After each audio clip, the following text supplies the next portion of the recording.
Walsh from New Zealand. So Walsh is a class in his own as a referee, and I predict a great game from the referee today. Another person who's had a lot of great games, we talked about it off the top, Jared Barker right there. Jared Barker is extremely nervous because he's kicking 94%. I mean, how can you, if he kicks 7 out of 10, is that a bad game? It's, the pressure's on him, and we watched him at practice, and I never saw him miss a kick at practice. Ready to get underway. Barker has kicked things off. This International World Cup qualifier is started here in Edmonton, and right away, Uruguay kicks for touch. Well, one of the keys to the game, of course, we said to be solid at set piece, and we talked about the scrum, and you'll see a lot of effort from Uruguay in the scrum today. But the Canada's been close to 95% in the lineouts. So we'll see how Pat Dunkley does at the beginning of this game. They will jump and they will pressure Canada. Dunkley very sharp, looks for Ukes, the hometown boy, quickly to Williams. There's Barker. Gives it to Ryan Banks running forward. Banks getting an early touch. He likes that. Williams feeds to Dunkley. Inside for James as the Canada pack controls. They push on. Try the short side now. Sharon with his first touch of the ball. It's Foth looking for Cannon. Ball into touch. So what you saw Canada doing is setting up the ball in the midfield and quickly attacking the short side. Now Canada will try to use the full width of the field. Here they go back to the short side. Sean Foth tries to turn a little switch to John Cannon, but it's broken up by the Uruguayan player. Canada's gone to a shortened lineup. I see Morgan Williams is down on one knee, and that would be very interesting. The time is out, and I didn't see what happened to Morgan. But, he must have got a shot. Get off the field. Yeah, he looks like he's okay, and he's not in this liner anyway. It's a short line out. Now Sharon's at scrum half position. Let's go, please. Going to the back. They have too many men in the lineup. It wasn't called. Stolen there by Uruguay. We'll see a lot of this from them as they try and boot the ball, keep Canada under pressure. Test Winston Stanley, who didn't train earlier this week because of a torn ankle, bobbles the ball there, and on comes the Teros. Hands off, ruck! Argentina, the Uruguayan team is named after a gentle wading bird, but they'll be anything but gentle, especially in the forward line. Ferreira back to Aguirre, who boots another high ball. Let's see how Stanley handles that, and he takes it on the mark. Back. And there's a player down on the field. Back. Go back. Move. No. Sebastian Aguirre, the player who kicked that ball, is down. I'm not sure if there was a late hit on the play. No, we do have a call from the touch judge. So Calvin Deeker has got his flag out. So Steve Walsh must come over to his New Zealand teammate. They work in teams, and he will explain exactly what happened. Let's take a look at this now. There's a high up and under, a little bit of, this is a bit of soccer stuff, a little bit of he will spring up once the penalty is given.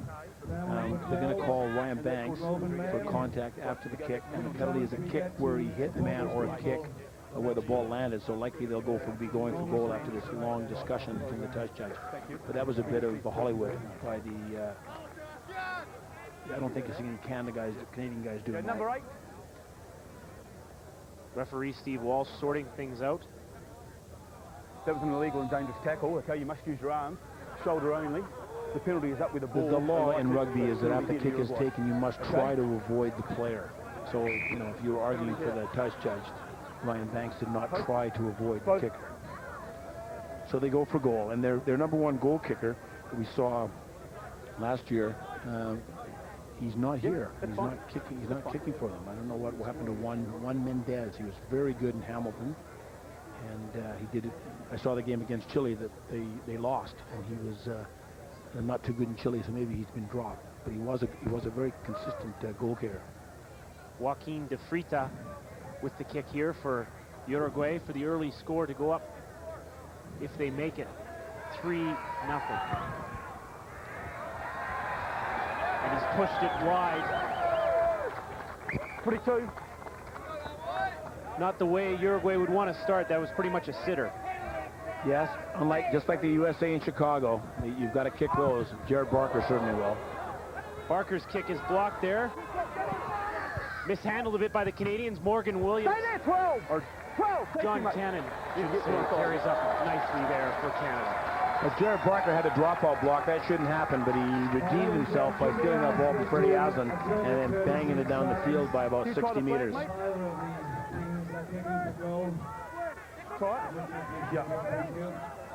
John Cannon actually is coming off an injury, did not play the last game against the United States, but he is fit and healthy.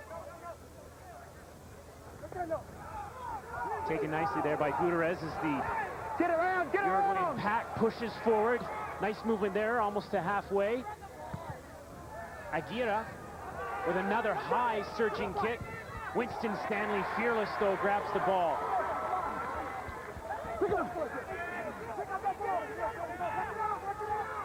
The Uruguayans keep it. Cafera tries the blind side. Play on! Play on! Ball is kicked through. 22. 20-meter dropout, touchdown by Jared Barker. Hopefully this one won't be blocked. And this is a good start for Uruguay. You know, taking the ball in the line out, driving the line out. So we'll see the break to the blind side. The scrum half is one of their star players. Dummy pass and kick in the end goal. No obstruction there. You see he contacted the player and he went down as well, but there was no call from the referee on that one. Hopefully Jared Barker will bang this thing about 40 meters down the park. He does go long with the ball. Back come the Uruguayans. It's the fullback, Reyes. Another high up and under. Williams is there. Takes it nicely, though, for Canada. Canada hasn't spent a lot of time in the other half.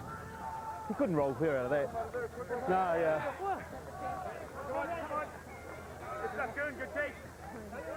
Winston Stanley normally very solid on the high ball, and he knocked on the first one. He wasn't going to knock on the second, and Morgan Williams took that ball in the contest.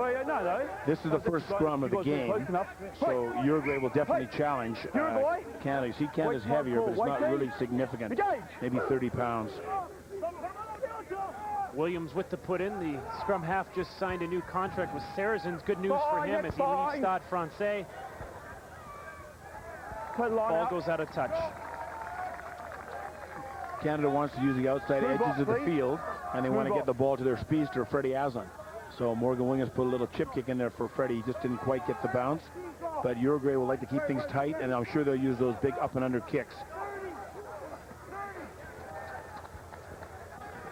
Not handled all that cleanly by James, but the ball does come out. Barker, Cannon, misses a few people outside, the fullback in. Here comes Witkowski now, with space to run down the line.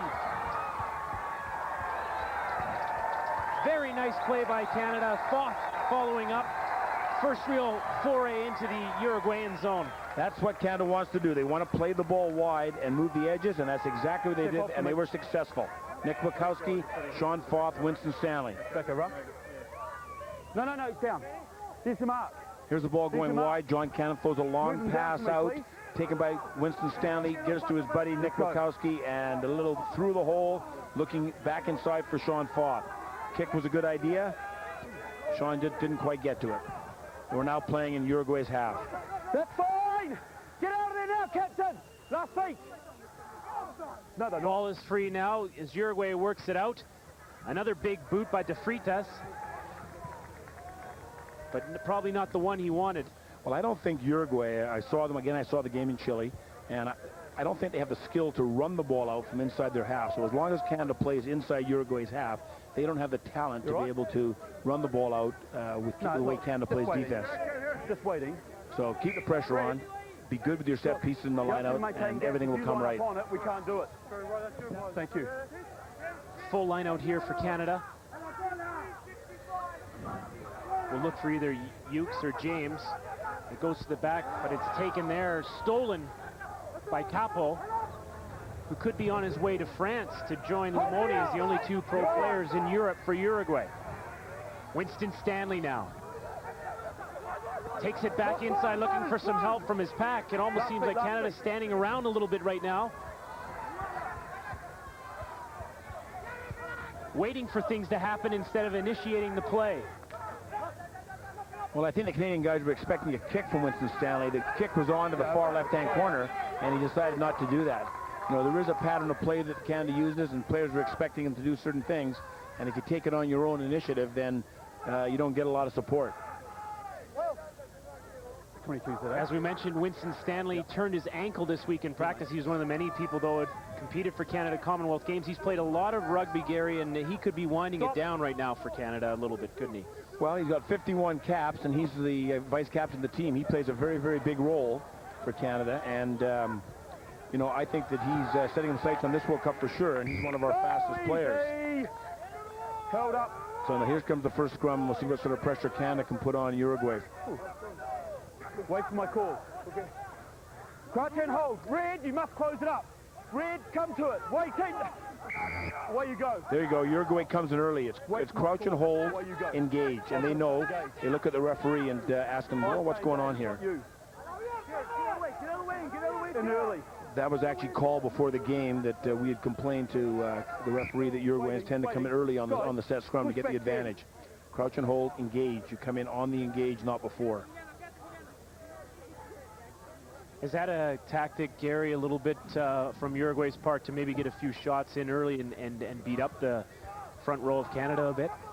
Well, I think so. They want to, if they can dominate in one aspect, if they can dominate Canada in one aspect, it'll be at scrummaging, and they'll try and do that. Canada right now is 2 for 5 in lineouts, which is shocking, and they need to get their set pieces correct, the scrums and the lineouts. Crouch and hold.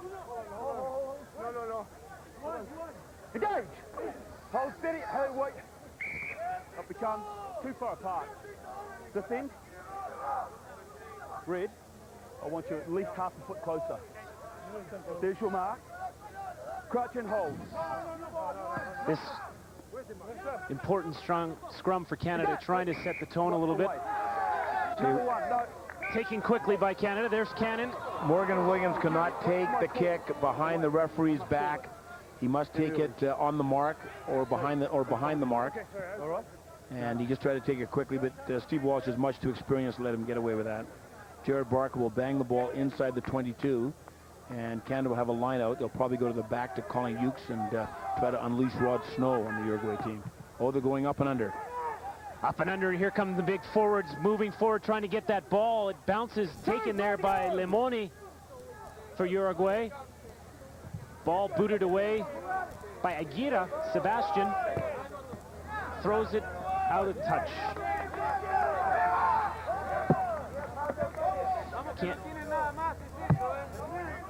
Back here, please. We're having a few technical problems, folks, so please do stand with us. We are working to fix them. Canada also having a few problems in the lineouts, and this one looks much better. That's Al Sharon taking the ball. Ryan Banks, Canada's 8th man, getting involved. Danny Baugh, his first real touch for the hometown fans as he gets a big cheer there. Looks like it might be stolen, though. It's a penalty for Uruguay because Danny Baugh had no support on that. Taken quickly by the Uruguayans who try the short side. Kick through there by Cardozo. 10 meters. Back here. Number 7 was holding on. Danny Baugh was holding on, but there was no support there for Danny Baugh. When Danny Baugh makes a break, there should be 1 or 2 Canadian players to go with him. There wasn't any.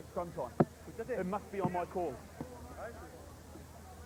Yeah, number, you won. Shot. Canada has had some problems in the lineout, the early lineouts we mentioned, and then all of a sudden Al Sharon slips into the back, waves his hand at Pat Dunkley, and Dunkley throws it right over to Al Sharon. So that's the captain showing leadership. You hear Steve Walsh talking about these scrummages and trying to get that sorted out, because obviously Uruguay has been complaining about some of the calls. No warnings. You go in early, it's free kick. Right, so what happens is it's always the story with a lot of these teams. They claim they don't understand English. On in the tackle. But the laws are universal. He'll say crouch and hold, engage. I'm not sure what engage is in Spanish, but they've got to wait for the engage, and they're not doing that. And Steve Walsh is not going to be bamboozled by, I don't understand what you're saying. As we look at the kick here from Joaquin de Freitas, we only have 1 camera right now. We're trying to work to fix that, so we don't have the end zone shot. It's strong enough and good. So Uruguay is on the board first. 3-0. And I'm sure that head coach David Clark will not be happy with the start of this game for Canada. Well, there is no really appreciable wind on this field, and I think the Canadian players, they can take a deep breath and relax. We're about 15 minutes into the game, and they need to get their act together and get some offense going.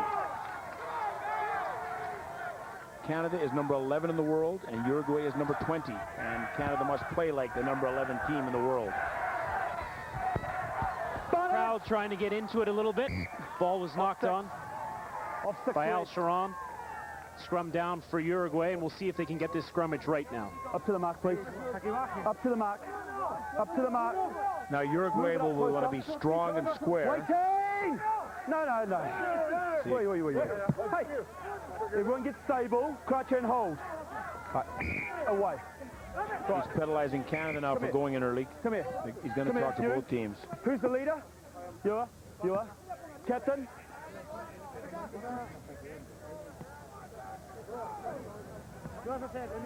Guys, there's something like 5 scrums, 3 free kicks for going in early, 2 against you, now you. If you think you're going to get the hit on the other team, I guarantee you won't, because I'll free kick you, and if it continues, it'll go to penalties. All right? Down here. Don't pre-engage. All right? No, it's a free kick. Away you go. We talked off the top, Gary, about this game being a little ugly, and right now it is, and referee Steve Walsh just trying to sort things out and maybe get him to play a little bit of rugby. Well, I think he's right. He's in control of this game, and he calls the scrums in. And this is a free kick. They can't go to touch. They must run it. The mark's over it's there. not even close to the mark. All right. That should be a penalty. That should be a scrum down. He's giving them the benefit of the doubt amidst the confusion. High up and under by Aguirre. Williams in there fiercely, can't hold on to the ball. Last feet, please. Williams now to Barker. Barker with the little fake, keeps it. Well clear! Williams, Stanley in the line. Boots it through, finds a little bit of space. Reyes over to pick it up.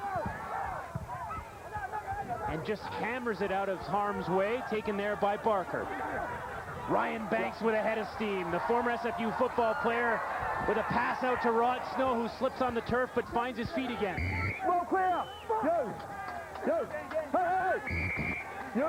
Out of it! Well clear. 7, killing. Now Danny Baugh's got to be very careful there, because the penalty came to Canada. It was no problem. Jared Barker has a choice of going for goal or going to touch. He's looking for his key, so it looks like he's not going to... It's the kicker makes the decision, and he's decided to go for goal. So this is about a 42-meter kick on the angle. So he's going to put his average on line early. I was just saying that Danny Baugh's going to be very careful. Steve Walsh gave the penalty. The Uruguayan player was offside, no problem.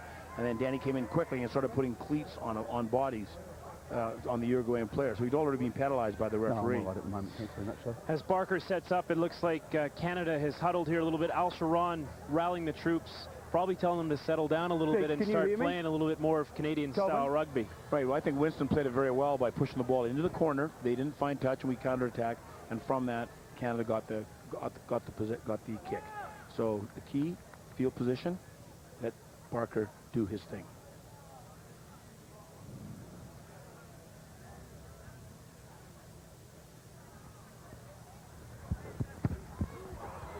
Barker's boot is straight through.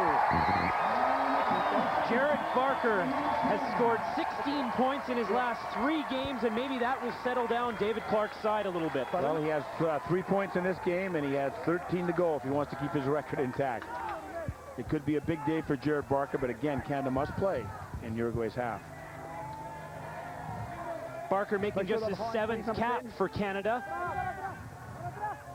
And everyone was wondering maybe who would fill Gareth Reese's shoes. I think we have found someone in this country to do that. Yes, we have 2 excellent goal kickers. We have Bob Ross on the bench as well. You know, he's one of the best we've ever had. Sharon now takes it. Rock, stay up, last feet!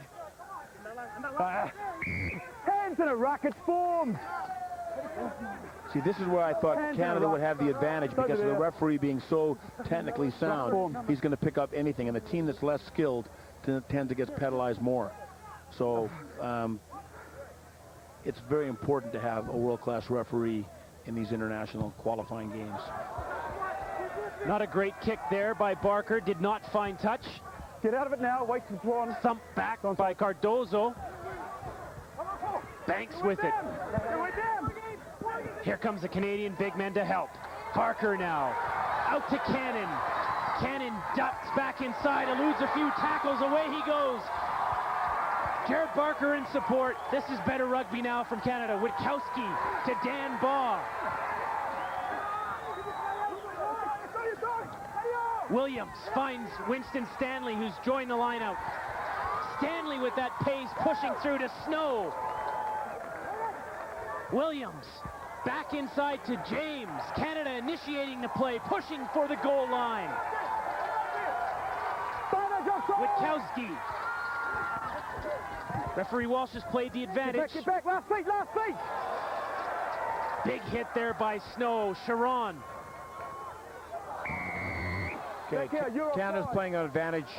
They knew that, but nobody taking the ball going forward on that advantage. Everyone's standing still, so Jared Barker will be given a kick about 15 meters outside the uprights. Here comes Big Al Sharon. He's looking to John Teal. John Teal looking for help. Mike James saying, oh, what's going on here?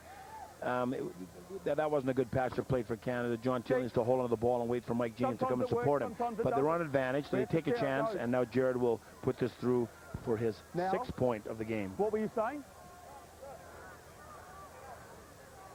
Feet. Barker, in his career for Canada, is 35 for 37. And if he hadn't got injured against Tonga, who knows what he would have been. He missed all that time with that knee injury. It's through. He makes the sitter. Canada takes the lead 6-3.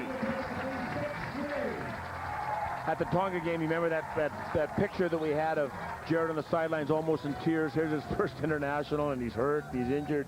He had reconstructed surgery on his knee. He worked harder and harder, and he worked on his goal kicking, and he worked on his upper body strength, and now that's just a distant memory. So for all these kids that do get hurt in rugby, you rehabilitate, you open a window and do something else and get stronger and fitter and come back, and your story can be the same as Jared Barker's. Or Danny Baugh, for that matter. He's also come back off of a serious knee injury. Canada's kind of righted the ship at this moment, taking control of this game a little bit. There's James. Simone, don't drop it! Big push from Canada. Controlling the ball. On they go forward. Now it comes out. Barker. Switch inside to Witkowski. Roll clear! Fine. Williams to Barker.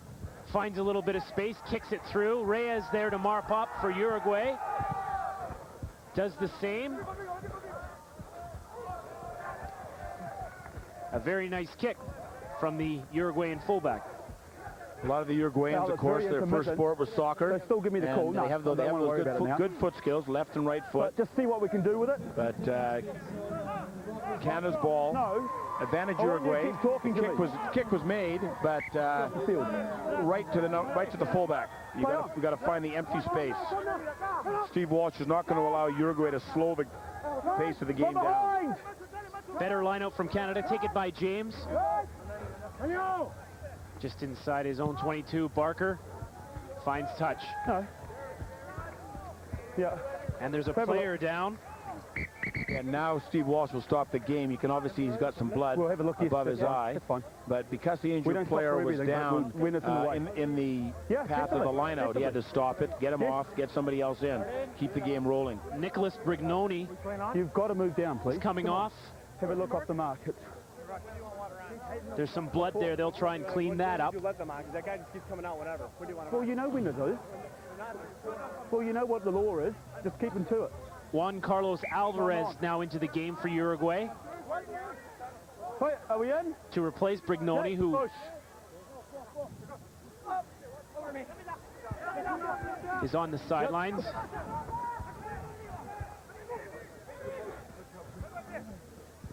Get put on, White! Yeah, White! Aguirre, Sebastian with the high kick. Number 2. You're in front of the kicker. Get put on, White. Captain. The penalty is here where I saw the scrum where he kicked it from. Which do you want? What do they look? Right here, let's take a look at the injury, Gary. Nick Witkowski going into contact with 3 Uruguayan players, It may be a clash of heads. There's number 6, the injured player. He reaches up and he finds some blood on his forehead. A head-to-head contact, and Nick Wachowski's head was harder. Move down, move down. Pat Dunkley with the throw for Canada. Here's your mark. Don't close the gap. Okay? Where's the mark? Let's go. Down. Where's the mark? Thank you. Almost sounds like Steve Walsh is a school teacher right now lecturing. Well, it's two languages, you know, English and Spanish. Canada comes cannon to Witkowski. Support is there. Williams finds the ball. Barker. Let it go! Ball is lost. Uruguay picks it up. You're on the ground. You must be to your feet to play the ball. On your feet. How did he ever see that? That was on the far side. There was a ruck formed, and the Uruguayan player played the ball with his hand. How could he see that? He got no help from the touch judge. Watch the hand come in here. That's a ruck. See the little hand? And Walsh is on the other side of the ruck. He must have radar or something. He's picked up that, or he might have got it in his ear from the touch judge, but I looked at the touch judge to see if he'd made the call. You see he's mic'd, so Cheers, mate. he may have got the call. So Jared Barker once again going, well, it's You want to drink it all? a 40-meter kick, 39-meter kick, using the kicking tee. Some players are coming back to sand. He actually has 60 seconds to take this kick, and the referee will tell him if, you know, he's bridging on 10 seconds, but there's really lots of time to take the kick.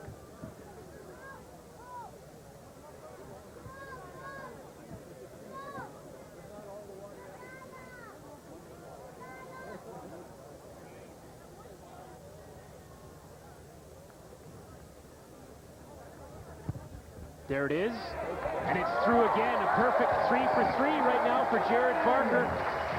He sure has that routine down like any good goal kicker. As the fans here get a little excited finally. Oh, serious? How did it look? 37 out of 39 kicks. He has 9 points today. That's a remarkable record. I'm quite confident that Canada will score tries, but of course, if you take with Jared's kicking, you've got to take those kicks. Aguirre with the restart. James can't handle it, but it falls to Baugh. Goes forward. Williams now. Barker. Cannon. Witkowski. Busts through the line. Stanley there in support. 11. Canada's 11. Uruguay's about 20. Williams taking the ground, but Yeah. James moves forward with it. Good. Canada just in the Uruguayan half. We're not doing too bad Barker at now out to Faugh. Baugh out here with Rod Snow. Baugh decides to take it inside, throws it to Snow, picked up by Faugh. Barker now to Aslan. Now, Fred Aslan is the right winger, so he's come all the way over from the right side of the field to be involved in that with Sean Faugh, the other winger, using the edges of the field, using the whole field. And this will tire the Uruguayan players. There's a pair of Jared Barker. This is Sean Faugh right here, Danny Baugh. Danny Baugh straight ahead, and he's looking for his buddy Rod Snow, the Newfoundland boy. And Rod's in there. Sean Faugh cleans up Freddie Aslan. Jared Barker again to Freddie, and down the side of the field, and he's bundled into touch. One of the keys you talked about off the top, Gary. Freddie hadn't touched the ball so far, so he thought he'd come all the way over to this side of the field to get a touch on it. Important line out for Uruguay. Watch Canada go up. They'll compete against this. Perez with the throw. And it's stolen by Sharon. There's James. Canada can smell the goal line. Through Snow's legs, a little sloppy. Ryan Banks with the stiff arm. Heisman Trophy-like. Williams now to Barker. Canada settles down. Cannon tries to bust through the line. Can't find Baugh, but it does find Witkowski. Faugh. Uruguayan defense look a little disorganized. Stanley cuts through. Stanley's going to find a try. As he runs around closer to the post. Winston Stanley had 5 more points for Canada. The first try of the game, and Winston Stanley, the top try scorer in Canadian history, scores for Canada. This is a lovely, expansive game, and they've gone to the left side of the field. Al Sharon and Winston Stanley, a poor tackle. Winston Stanley, probably the second fastest man on the team after Freddie, does a little roll but doesn't touch the ball down, and makes the kick easier for his buddy Jared Barker. Winston Stanley again, the top try scorer for Canada, does a little roll. Now you got to put downward pressure on the ball, and I've never seen him do that. That's all right. Maybe it's something he learned at the Manchester Sevens games or something. I don't know. He came back from that and played against South Africa. Maybe he saw something there. By the looks of that, it also appears his ankle isn't giving him any problems either. Well, he did leave the game. He played the full South African game in the sevens, and that's what caused the problems. He didn't play any more games in the sevens, and he's been rested for 2 days here. So he'd be ready to go today. That was the physio's recommendation. And looks like he's ready to go, and he's got lots of gas. Barker looking for the conversion. You can see the goalposts there. An interesting story about those. We'll tell you a little later. It is through. Your score now is 16-3 for Canada. Much to the delight of the fans here in Edmonton. Pretty good crowd on hand, and Gareth Reese was talking earlier about what a great job the folks of Edmonton had done. On Tuesday of this week, the players broke up into groups of 5s and went around to all the clubs, helped run clinics for the kids. The city of Edmonton is really taking it in, and in fact, they're maybe looking at Commonwealth Stadium for some future events, like maybe a sevens tournament or something like that. Well, the key to this is a guy called Roger Smith, who's on the CRU board. He organized everything in Canada, and it's been tremendous in Edmonton. And we went out to St. Albert Club, and that's a beautiful rugby club, beautiful fields, beautiful facilities, and we did a coaching session with some women's rugby, which is growing in leaps and bounds in Canada and in Edmonton. So yes, it's been a very big success financially, and the people of Edmonton have responded by supporting our team, and I'm sure Calgary will do exactly the same thing. Sharon steals for Canada as they clear the danger there. Morgan Williams with the boot. Number 8. Penalty here. So Steve Walsh has called the number 8, I need to speak to him. Ponty. I need to speak to him. And again, you must, well, listen to Steve Walsh. He'll tell you all. You know, you must use your shoulders, okay? I was happy. No, shoulder only, okay? You must wrap your arms. Right? Okay, so to be a tackle, you've got to wrap your arms around the player. You can't drive him with the shoulder. Something we've seen some South African players do in the past, and the referees have caught on to that, and that's not on. It's dangerous play. The blood substitution will be finished here. Substitution off. As Brignoni comes back into the match. He's taped up around his head and ready to resume playing and help his country, who are down 16-3 to Canada right now. Canada's got a full line out here with Morgan Williams at scrum half, using Mike James in the middle. One there. Here's Barker. Cuts back inside to Cannon. Cannon moving forward. Canada pushing for the line again. Ryan Banks. Big hit there by Dan Baugh. Ukes, another Edmonton native, pushing forward. The crowd loves that. Duffy. Going forward. Okay, the ball wasn't clean from Colin Ukes. Again, everyone talks about Danny Baugh, and of course Danny Baugh was involved in that play, just belting one of the Argentinians. That's the guy that's still down. And Colin Ukes gets the ball. There he is. He's a young boy, young international. I'm not sure how many caps. He's 5 or 6. He's young. And it's a physical game. And now, this isn't a result of dirty play. This is just incidental contact. And they've got to get him off the field. Here we go. Morgan Williams to Colin Ukes. He goes head-to-head. Oh, my goodness. Colin Ukes still driving, still using his legs. There's Danny Baugh helping him out. Everyone's in there, and Morgan Williams mishandles the ball because it's a little tight, and it's a knock-on, so it'll be a set scrum, Uruguayan ball, and if Canada can put any pressure on Uruguay in the sets, you'll probably see it right now. Excuse me? Sebastian Aguirre, the player who's down. No. Take him to the sideline, please. Take him to the sideline. See, this is why you need a first-class referee. You know, the blood subs, they get off and fix him up, and nothing wrong with him. Clean that up and he'll be back in, but they can't sit around and delay the game, and I'm sure the Uruguay team would like as much rest as possible, but the referee's not going to give them that. Waiting. If you see the replay, I think he gets hit twice here. There's Ryan Banks driving ahead. Waiting. There's No, no, number no, 10 right there. Gets hit by is Danny Baugh. Baugh. That was a hit. That was a king hit. Crouch and hold. Wait. I need you. Wait. Right. What's wrong? There's still a trainer on the field, I think. That's what's wrong, Mr. Walsh. Waiting, please. No, break up. Time off. We got players coming and going all over the place. Can you hold them, please, Al? So He goes off. Al Kemp is coming up. He's got off. I've actually seen and read about an Argentinian trainer, a doctor that got a yellow card, and he yellow carded the doctor and sent him off the field because they can't be on the field. And it's just a tactic to slow things down. Al, you have a chat. No. Get up. Another interesting story Steve Walsh actually told us before the game in today's Tri-Nations match between New Zealand and South Africa. The referee, Mr. McHugh, who worked the game in Markham for Canada, got hit by a fan who came out of the stands and knocked him out of the game. Yes, in the South African game, for people that haven't seen it, New Zealand won, and they won by about 7 points. And after a penalty try, a fan came on and tackled the referee and got rid of him.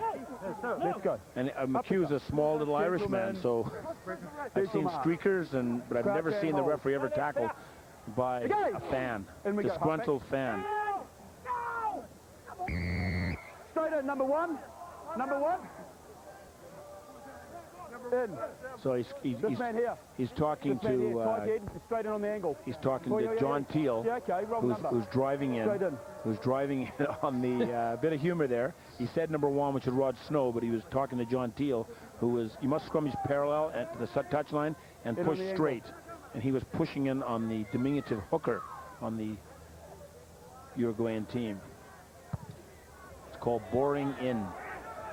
After a quick start for Uruguay, they've been on the rack here a little bit as Canada continues to put pressure on. That ball goes out on the fly. So you think I'm the guys inside? Yeah, read in the Also an official supply here today from Rugby Canada International Athletics. Morgan Williams, as we mentioned, he's gone to Saracens, and from here I think he's got a bit of a problem because he's got to fly back to London and then go to Japan with his club Saracens, who are playing prelim games in Japan to get ready for the professional league. So he's gone to a new club and they want him back. So I don't think we'll see Morgan in Calgary. It might be the case for a few other players too, Gary. As this qualifying moves along, you might see more guys having to go back to their club teams in Europe. Sure enough, we might lose Rod Snow, we might lose John Teal, and we know for sure Mike James's last game will be in Calgary. We take a look at the lineouts. Canada righting the ship a little bit more. Sorry. Not straight, sorry. So he's apologized to Al Sharon because you play advantage on a lineout. Oh my goodness. You don't hear that from referee very often. Close up, They threw it crooked. It's Canada's ball. And El Sharon was on the way to the goal line. And the referee would play advantage of that normally. So he was too quick with the whistle. Banks, the 8th man, picks it up. That's fine. Canada keeping it in with the big men. Williams now.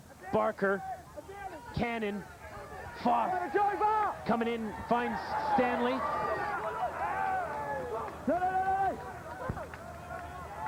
Williams now as they come back the other way. Baugh, big hit, but he keeps his feet and pushes forward. He's a load to bring down. Played for the Klansmen here in Edmonton.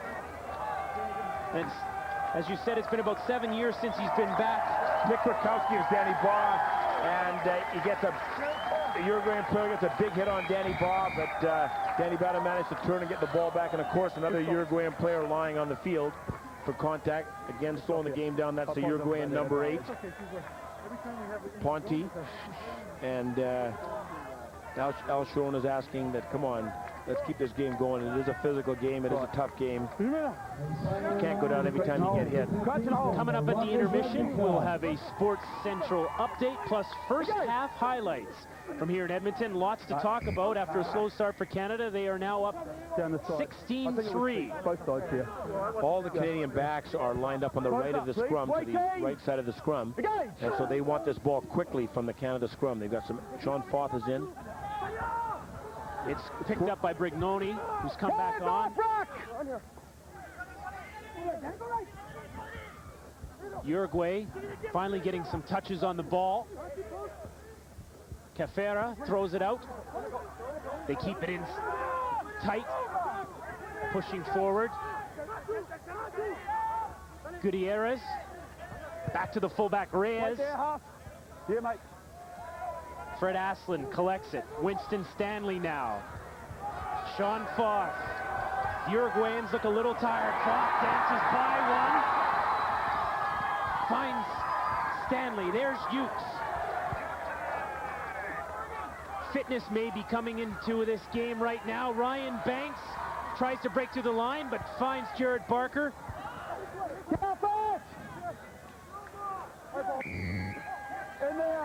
Uruguay's on penalty again. Now you saw Sean Foth go around the guy on the wing was the tight head prop, Pablo Lamoni, the professional player, and Sean Foth went around him like a knife through butter. There was no problem at all. Jared Barker, the kicker for Canada, is coming up to do his thing, and the pace of the game is taking a toll on Uruguay. Yeah, that's about it, isn't it? Yeah, no, I'm pretty... We've got a call. You guys might be coming in the side here. Okay, a tackle sign blowing out on the sides. Loose head side? No, in the tackle, yes. All right. Referee Steve Walsh explaining things. Walsh and his Kiwi partner, This is just Calvin Deeker, are off to Jasper Park Lodge after this, going to enjoy a little bit of the Alberta scenery. Yes, well, I say they've seen the mountains in New Zealand, but they've never seen the mountains in Canada, and hopefully Sean Foth will be okay. Our trainer is with him. Sean Foth made I didn't see what took him down, but he went around the tight head prop, as I said, and made a nice inside pass. There's people on the field right now, and really this is a live ball.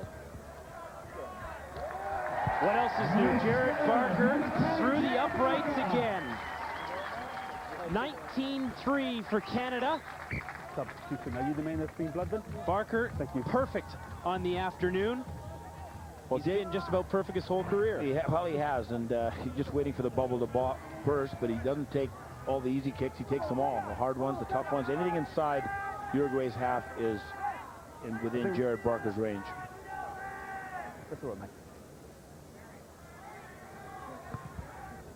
Uruguay with the restart. James goes up and misses it, but it falls to Baugh. No! Williams, Barker. Misses a man, tries to throw it all the way out wide. It's picked up there by Aslan, who dances through. Coming from behind! James. High stepping his way through, just over the halfway mark. Williams tries to blindside. Not a lot of room over there. Here, come here. And what have we got here, Gary? Well, what's happened is that Uruguay is slowing. You will listen to Steve Walsh here, and I'll comment after he says. Where's the captain? No, me the other side, no. I'm telling you what's happening. A willful infringement. That is not number 9. Guys, was it this man? He's getting the bin out. He's getting the yellow card out. He's looking for help from Al Clem. It's not number 9. Pardon? I thought you had the 9 number. No. I went to the rack. So, Captain. no, he can't get the card out. He doesn't know for sure if this is the number. It's all right. Well, we can't bin him then, can we? That's right. The captain, Diego Aguirre, coming over to talk to the referee. Hey. I was just about to Actually, send in one that's of your Joaquin players de coming through Freitas. here. Willful infringement. We have a number of penalties for guys when they're down in the red zone. This man here was way offside. We haven't got a number. Okay, so I'm not going to sin bin him. I'm telling you now, your team is now on a general warning, okay, for deliberate infringements and willful. Okay? All right. Okay, now what's happened here is that the referee has been let down with his touch judge. His touch judge should have been picking this up as part of the responsibility. Hey, the guy was going to the bin. We couldn't get the number, unfortunately. Okay? And here we go. So first the Uruguayan guy holds the ball in. He must release the ball. So he's throwing the ball down. And then on that side, that guy comes in from behind. And we can see the number. It's the guy with the headband. The player with the headband and who's been off with the injury. This is the back row player, if I'm not mistaken. Pardon? Brignoni. 22. Yeah. And that's the touch judge must pick that up because he can't sin bin if he doesn't know who the player is. Two mistakes have helped Uruguay here. Al Sharon had busted through that one time, and now they could be also down a man right now. But they are down in the score, 19-3 for the home side. Yes, go. No. No. Okay, there's Danny Baugh's got the ball. Sorry, it's not time. He's calling it throwing the ball at the player. Maybe that was the player that came in from the blind side. A bit of retribution from Danny Baugh. But Danny Baugh's got to keep his cool. The referee's doing a good job. Sebastian Aguirre, the player that Baugh lowered the boom on. Trying to get back at him, obviously. Okay, isolated. Now, at some point in this game, I think Canada will open up, and so Jared probably could kick this, but they think the game is in control, so he's going to push it into the corner, and they'll go for the 7 points instead of the 3. Play the line out. We play the line out. You see, there's no sense in the Uruguayan team complaining to the referee. They just go on with the game and adjust to what he's calling. I said no time. Wait. Step down. Sit down. Fitness is always a question with Uruguay, but you have to wonder, they came on a bit of a milk run to come to Canada. They went from their hometown to Buenos Aires to Miami to LA to Edmonton. It took them 24 hours to get here, and they had actually lost a player, a substitution, Rodrigo Sanchez, for a while, but he has turned up. Well, you never want to go to the bathroom in those terminals. On they come. Big hit there by John Cannon. Last feet. Cafera throws out now. De Freitas gets it out down the line. Is Canada trying to win the ball back? Uruguay with a little bit of possession. Changed their style a bit. They haven't kicked it away as much as they were doing earlier. Obviously, being down, they have to hold on to it as they bust through. Ibarra flips it through to Brignoni. Coming on strong. Uruguay now into Canada's half. Well in there. Here they come. Brignoni again. Ball drops to the floor. Picked up by Aguirre. Cafera now. Perez. Ibarra running through there. Canada a bit in trouble. Ball goes all the way out to Aguirre. Canada's got to come forward and play defense. They can't stand and let Uruguay run at them. They must come forward. Winger Cardozo throws to the scrum half. On they come. Big tackle there by Ryan Banks, who looks like he's stolen the ball. He's quite legal. That's quite legal. He was the tackler. It was an excellent play, and I get the ball out of here. Stanley with Freddie Aslan out wide of him. Not a lot of defenders back for Uruguay. Get off that! One more tackle. If Freddie had broken the tackle from the lock, he would have been gone. Roll clear. Roll clear. No. First infringement. Canada takes it quickly. A couple of Uruguayan players on the deck, but play on. Teal tries to find Foth. 10 meters. As Canada was called for not being back 10 meters on a Uruguayan penalty, Uruguay was called as well. Canada looked a little disorganized on that, and nothing really set up, and Mike James came up to take the tap. This is out. And to take a deep breath and play the pattern. Team is always better than individuals. Fred Aslan and Dan Baugh receiving some treatment on the far sideline. No, there's no time for the line out. As Aslan said off the top of the show at the Commonwealth Games, it was a bit of a terrible start for him. He took a painkiller he wasn't supposed to for a toothache. Turned out he didn't get on the plane. He tested later. He was not tested positive and could go over compete, but he's looking to make amends here. This is the last play of the half. The next whistle, the half is over. The referee has told Jared Barker there's no kick for touch because it's the last play. Ball free out now. Reyes into the line for Uruguay.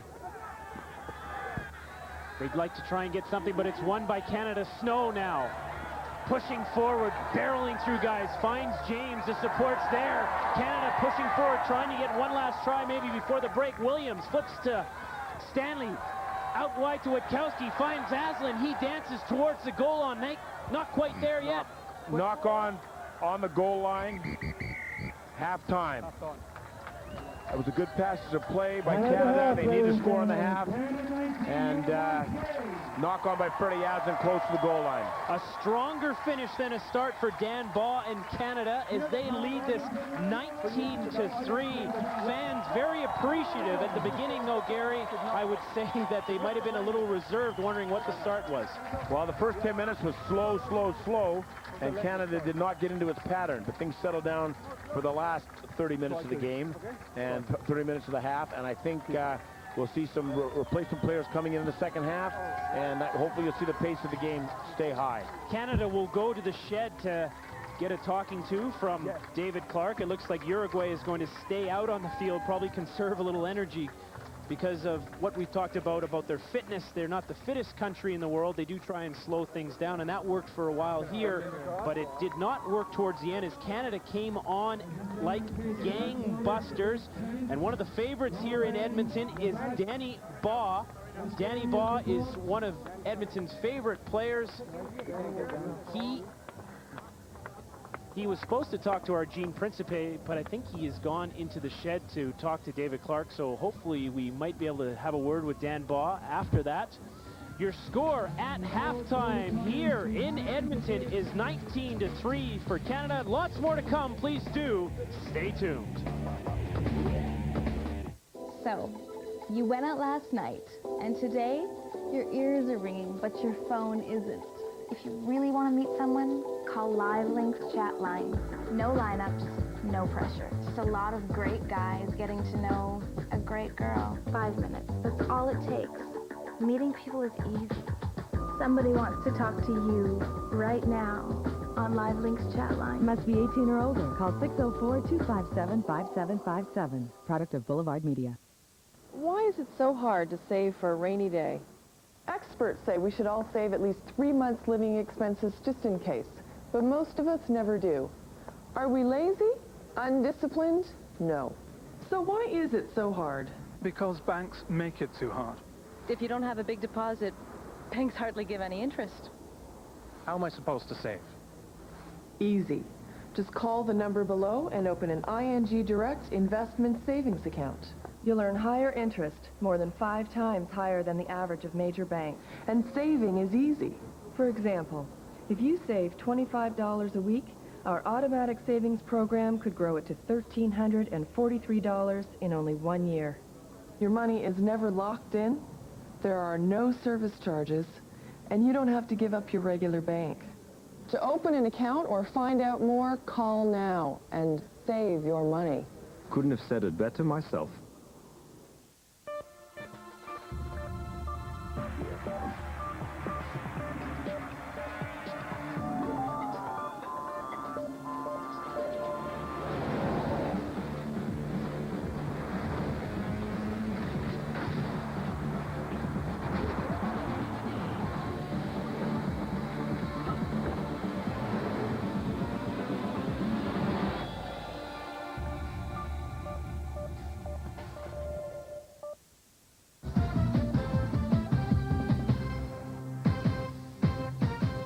Welcome to the Sports Central studio. I'm R.J. Bridhead. Well, Barry Bonds continues to make history. Last year it was the single-season home run record. This year it's 600 home runs. Becomes just the 4th player to reach that mark. This was the scene last night at Pac Bell Park.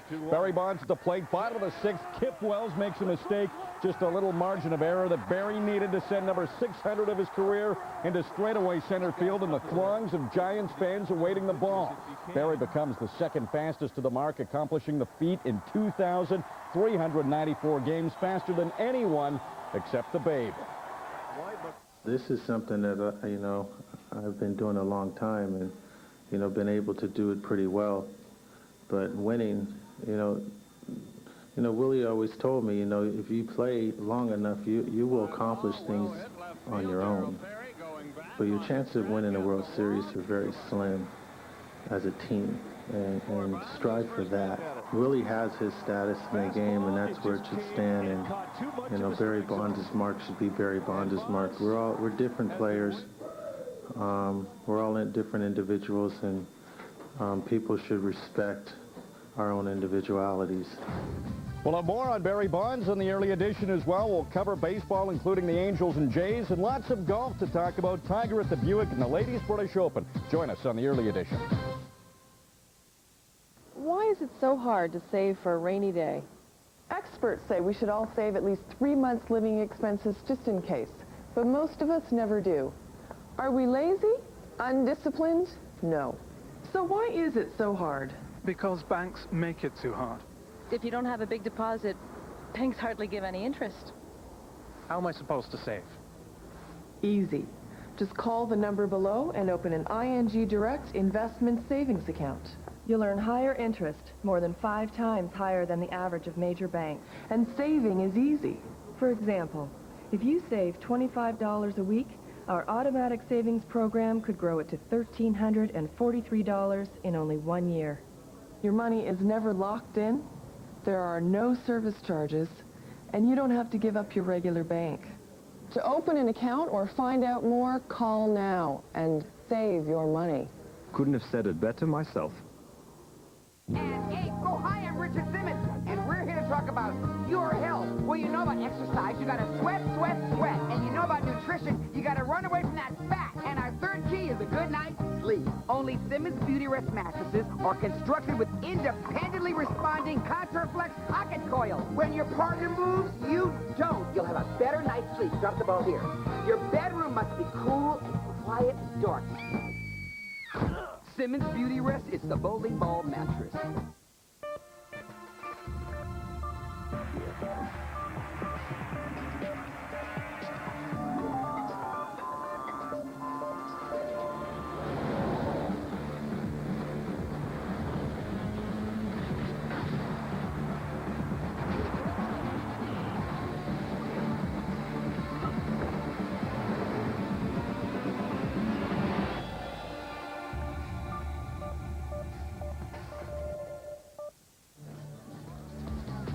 World Cup qualifying here on Rogers Sportsnet. Your score at halftime, 19-3 for Canada. Gary, let's take a look at how it got this way. And Canada's first 3 points of the game, no surprise here at Ellerslie Park. It was from Jared Barker. Barker, 16 points in his last 3 games for Canada. He gets them going right there, get them back in the ball game 3-3. And then it's the Jared Barker show. They're playing in Uruguay's half, and Barker again, his second one, straight through the uprights. 3 more points would come from his boot to make it 9-3. Taking over very nicely, carrying the torch from Gareth Rees, kicking in Canada. 5 for 5 for Jared Barker, but Canada can also score tries, as you see with Danny Bod, Nick Wachowski, out to Sean Foss, a left winger on the right side, produces the ball.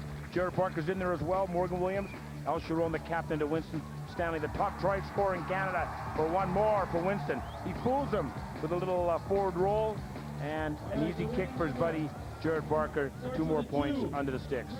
Jared Barker and Canada have a healthy lead here, 19-3. I'm sure they may want a little more. Another guy that may want a little more is Gareth Rees, but he's all smiles right now. The second half is still to come here on Rogers Sportsnet.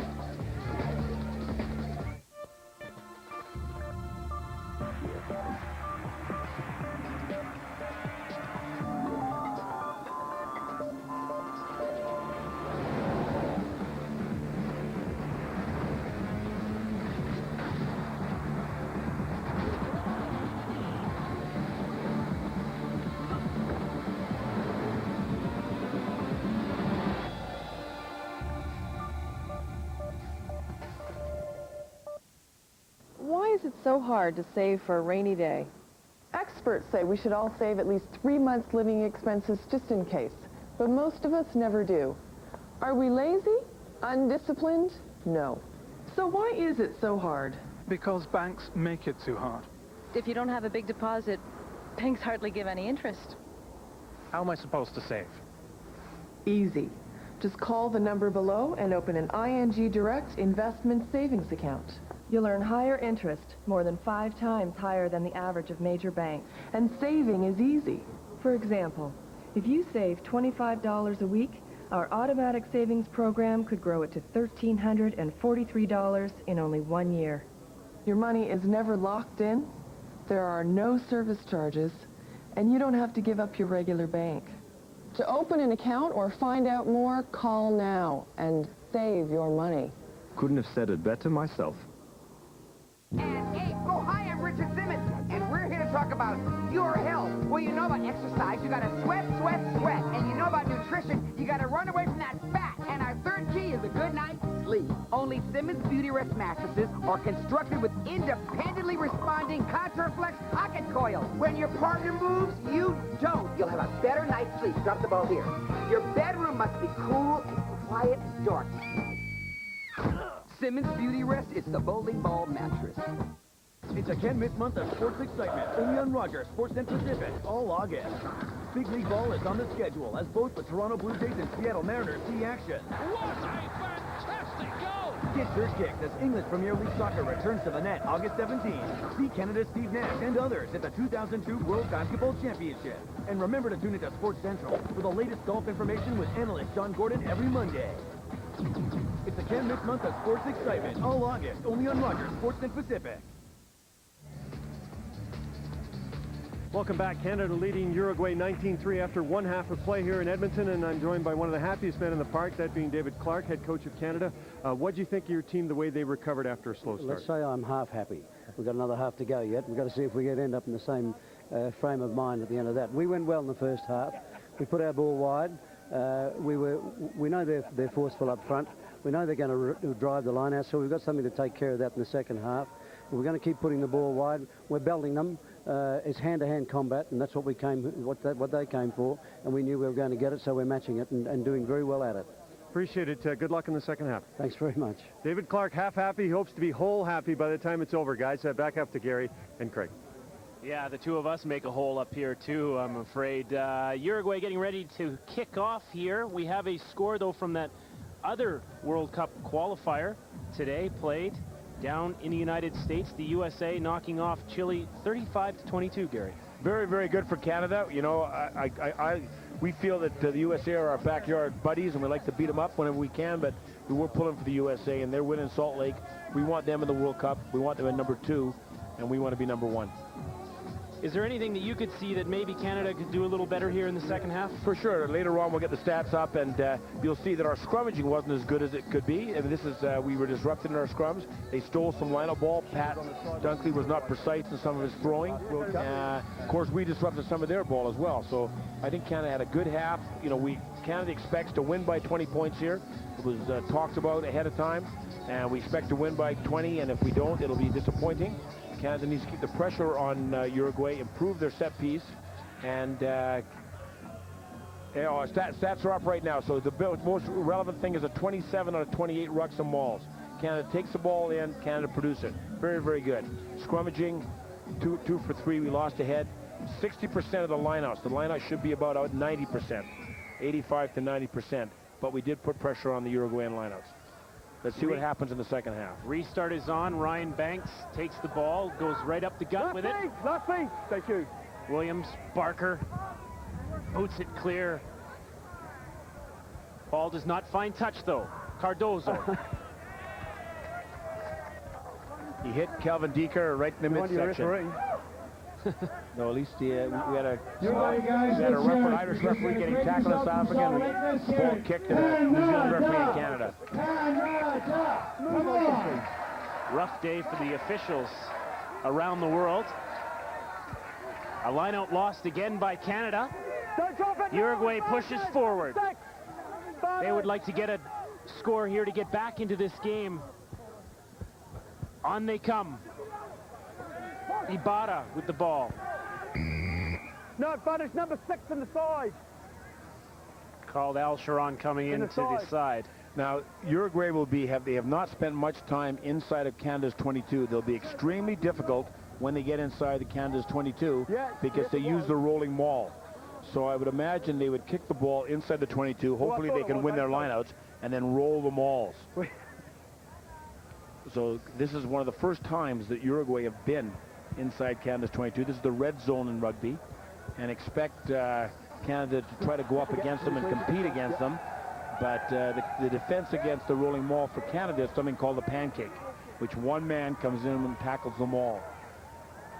But Uruguay are very, very good at mauling and very, very good at driving lineouts. No! Looking at the back there, it looks like it's stolen by Canada. Left feet. Mike James, I think, came up with that ball. But no, it's back to Uruguay. Here they come. Ibarra running back into the middle. Picked up there by the number 8, Ponte. Cafera throws out. It goes all the way out wide. There's some big men out there. They have numbers as Limone rumbles towards the line. He stepped out of bounds. I think that was a great defensive play by John Cannon. It was hard to see the number. He took Limone, the professional player that plays in Stade Francais in Paris. Here we go. Uruguay moving the ball out wide. They left their big man out wide. This is a set play. Look at the tonnage out there. Coming across. Yeah, John Cannon, Abbotsford professional player at Rotherham. He puts Limone out of bounds. No try. Down goes another Uruguayan player to the turf as the ball is kicked clear out of danger. Well, you heard what David Clark said at halftime. It's combat out there. It's a battle. It's a physical confrontation. That's what he wants from the Canadian forwards. And usually what David Clark wants is what David Clark gets. We've got a stoppage here, as we talked about off the top of the show. Steve Walsh, a very engaging referee. He's had a lot to do here this afternoon, and earlier before the match we asked him about trying to control 30 guys on a rugby field. Move them down then. A lot of it comes down to sort of player attitude, really. You know, like I think we're there as a referee nowadays is more of a facilitator. Try and manage the matches. You know, at the end of the day, they've got the laws to sort of play within. If they want to sort of start punching one another and stuff, there's not much we can do, you know. But you know, obviously we've got penalties and stuff. But I think nowadays players aren't too bad, and they're sort of out there to play the game and enjoy it as opposed to buggery. So yeah, it's all right. Uruguay enjoying a little pressure in Canada's end inside the 22 as they're looking for a try to get back into the match, down 19-3. Cafera now out wide to De Freitas as he drops the ball. Get out of it, Red. That's fine. No, down. Tero's control. Ibarra taken to the ground by Dan Baugh.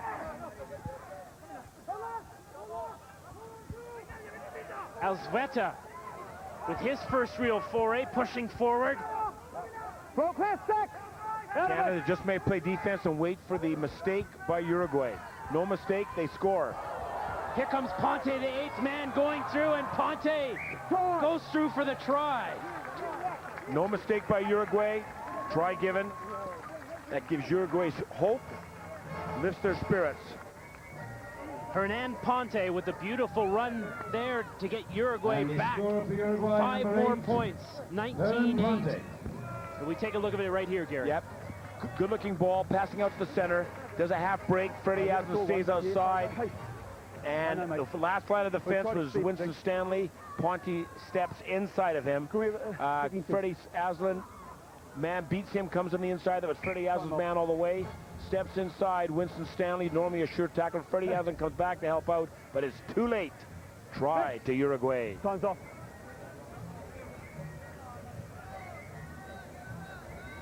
Thank you. So El Sharon huddles the troops, has a little chat to the boys. They settle down. There's no reason to panic. Second half starting a little bit like the first half. Starting slow, and the problem is that Uruguay is able to play inside Canada's 22. I mentioned that. It's not what Canada wants to have happen. Uruguay is very tough once they get inside the 22-meter line. Joaquin De Freitas with the conversion attempt. That's through. And canvas good by Joaquin De Freitas. And we now have a 19-10 ball game. Well, we'll take a look and see how Canada reacts to that. I'm Canada sure they will 19, go into Uruguay a shell. 10. They need to pick it up, pick the pace up, spark it up, and play inside Uruguay's half, and hopefully we'll see some more tries from Canada. Ryan Banks is ready. It's a good-looking mustache from the boy from Burnaby. Barker with the restart. Left feet, gentlemen. He's okay. Cafera out wide. Alzveta. Uruguay using their big men a lot more. Let it go! Let it go! Stolen by Canada, though. Can they capitalize? Cannon now. Running through, loses possession of it, grabs it again. Picked up by Stanley, who finds a little space. Fred Aslan with the chase. Ibarra scoops up. Heads off! Nicely done there, but stolen by Morgan Williams. That could be key. Cannon with the pass out wide, looking for Teal. Marco DiGirolamo on the field. We didn't see the substitution. 2 try scores against the United States, and 1 more for Canada. What a great run by DiGirolamo. As you said, Gary, 2 tries playing for the injured John Cannon in the last game against the United States, and he gets on the board early. We didn't even see him sneak on the field. We didn't notice that at halftime. He's obviously on the wing for Sean Foth. A little volleyball by Johnny Teal. And Marco DiGirolamo, big Mike James outside. He's running against the prop, and the drive, the determination, the attitude of Marco DiGirolamo scoring a try. He also was the 7th player for Canada in our successful team that went to Manchester. Marco knows the way to the line. He watched Danny Baugh 2 weeks ago, and over he goes. You never lose a spot to injury, but Marco had to be a little disappointed. Probably he didn't get the start here as how well he played against the United States, but he comes in and makes a big impact right here for Canada, answering that try scored by Uruguay. Well, it's a very interesting discussion point. We watched Jared Barker do his thing.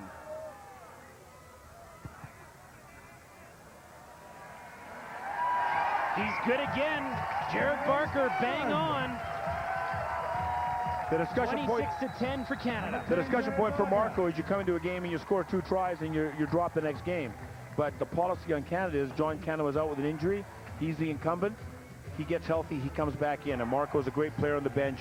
As you saw, he comes in the second half for Sean Foth, immediately stamps his presence on the game. How much does that take the wind out of a country's sails? They've scored a try and then Canada answers right back. Well, we'll see in the next 10 minutes, but I think the sails are flat. Nicely taken there. Uruguay coming back on the attack. Aguirre passes it out. You hear Steve Walsh yelling instructions. Hanson, I called ruck. I know it's a timing thing. Performed. It's a timing thing. Again, you'd expect them to go in the corner for the line. I don't know why they would take 3 points here. The only reason is that they would take 3, which they have indicated, is that they realize that Canada is beyond them at this point. And I think it's a bit early to say that, but it's points for and against in qualifying for that second berth and also the repertoire. So if the United States qualifies second behind Canada, then Chile, who's beaten Uruguay 10-6, competes against Uruguay, and it's the total points scored by the teams for and against in the whole tournament against everyone. Doesn't make any sense to do it that way, but those are the rules. Uruguay qualified last time for the World Cup through the repechage. They're trying to do the same here. De Freitas with the kick to get 3 more points on them, which would help their cause. It was interesting. We talked to one of their managers before the match, Juan Minute, and he'd almost conceded that Canada would win this one. They just wanted to keep it close. But it is a very close ball game. 26-13. Canada on top. But Uruguay not going away. No, they're going to keep it close, and I think they still might have a chance to win that, but I think they're going to keep it close and get the points. Gene Principe is down on the sidelines, and Gene didn't get to talk to Danny Baugh, but he does have Sean Foth with him. Amazing what breath mints will do, Craig. I do have Sean Foth with me. Came out at halftime, and I guess first of all, tell us how important it was for you guys to get a try by Marco DiGirolamo, who came in for you after Uruguay started this half with a try. It's very important. We need to keep the gap between us and Uruguay. They're a sneaky team. They could come back on us real quick, and we got to keep the margin as big as possible. Give us as much comfort as we can. A lot has been made about the return of Danny Baugh and Colin Hughes to Edmonton. Next Saturday, it's your return to Calgary. How are you feeling about that? It's actually pretty exciting for me. I have yet to play for the national team in front of a hometown crowd, and it means a lot to us to be able to play these games in Alberta, and hopefully we'll get a chance to play a lot more of these in the future. You guys have had such a great start to qualifying.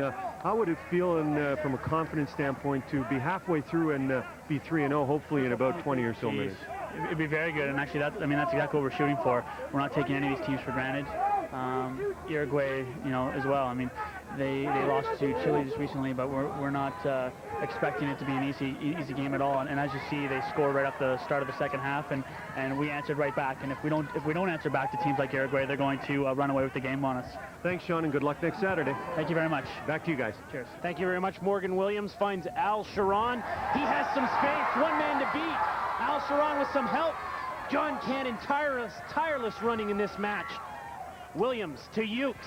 The Edmonton boy pushing forward. Played for the Druids here in Edmonton, trying to get Canada some points back.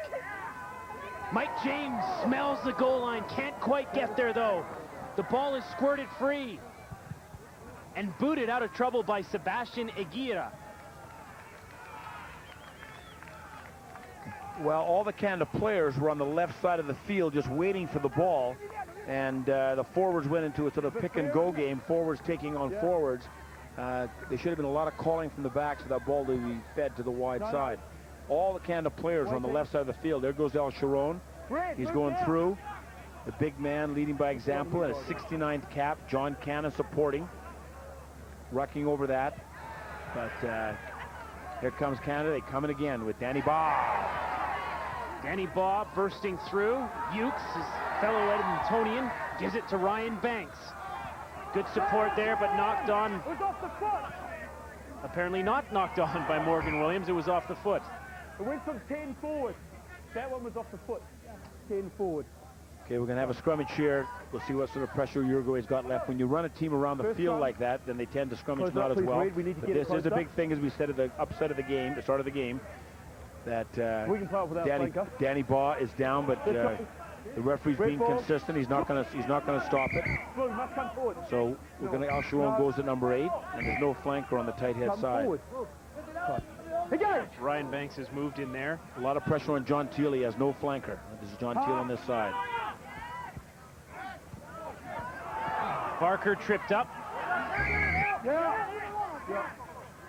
The player on the ground, he can do nothing until he gets back on his field. You come here. There, come here. Here's a little check by the referee. Yeah, he's played the ball in the offside position. Here's the scrummage. Morgan Williams. I've got a foot trip down here. There's a little break. Right. The foot trip right there by Sebastian Aguirre.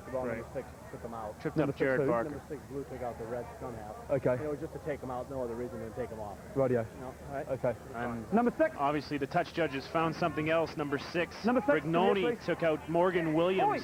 Hey. Now he'll probably get a verbal warning. Me, I don't know. You take control of your man. Away. Away. Get away. We don't need to see you. I don't need to see you. Come here, please, number 10. Okay. Here is what scrum. Steve Walsh this is man talking here about. Went through to take out the halfback. Okay. Be careful. Otherwise, you will also be spending time on the sideline. Yes. This man here, deliberate foot trip. He's spending 10 minutes in the sin bin. Yes. Yes. Foot 10 trip. minutes. Dangerous play. Away you go. So 2 could have gone, but just the one. Foot trip. Sebastian Aguirre, but let's maybe take a look at what Brignoni did to Morgan Williams. And Al Sharon pulling him off Morgan right there. Your captain looking after his player. Al and Morgan have been through a lot together, so Big Al will be backing up his scrum half at any opportunity. Jared Barker is indicating going for goal, but the penalty was if you make a tackle and you're on the ground, then that's it. You can't do anything more. You can't grab a guy if he comes back running by you, or you can't stick your foot out. To stick your foot out and try to trip a guy with your foot, that's dangerous play, and that's why he's in the bin. So I think Canada would be pretty happy with the bin call, but they actually got 2 penalties in 1 play, but you only get 1 kick. Jared Barker sizing this one up for Canada. So far perfect on the afternoon.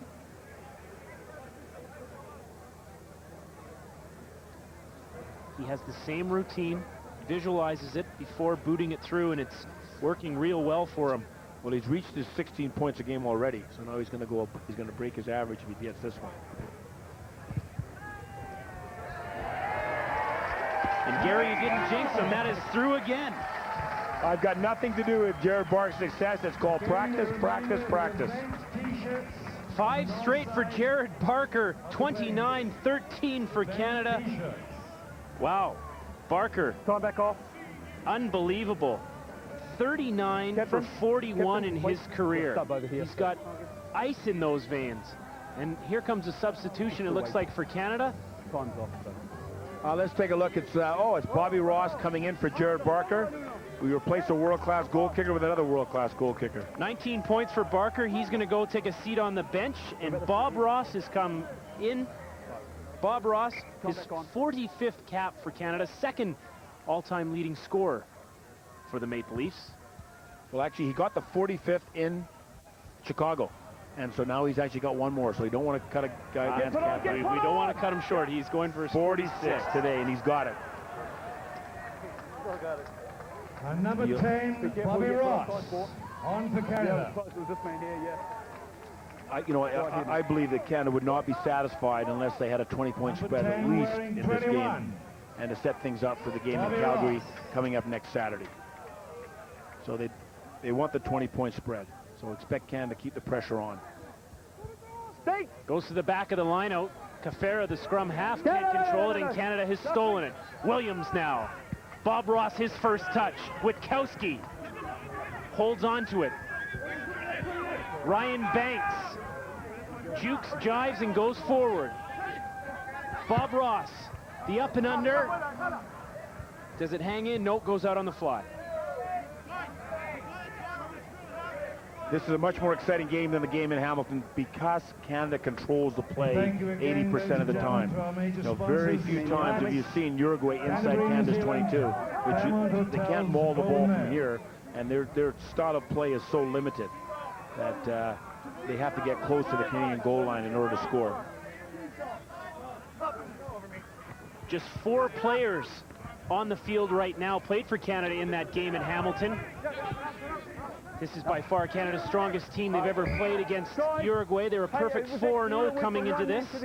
Well, what happened in Hamilton is that Canada upset the United States or beat the United States to win the trip to Japan, and then they played their second team against Uruguay and their first team against Argentina. So that's why there's a big change. But this is Canada's top team, and we expect some points.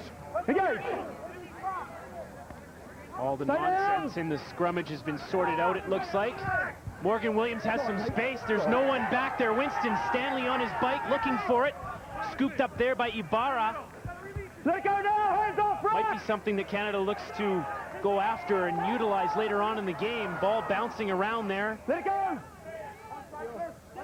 Playing advantage for Uruguay, a knock-on for Canada. The ball comes back for De Freitas. And he uses his left foot for a nice kick to touch. I'm calling hands both sides, eh? I'm not going to guess, mate.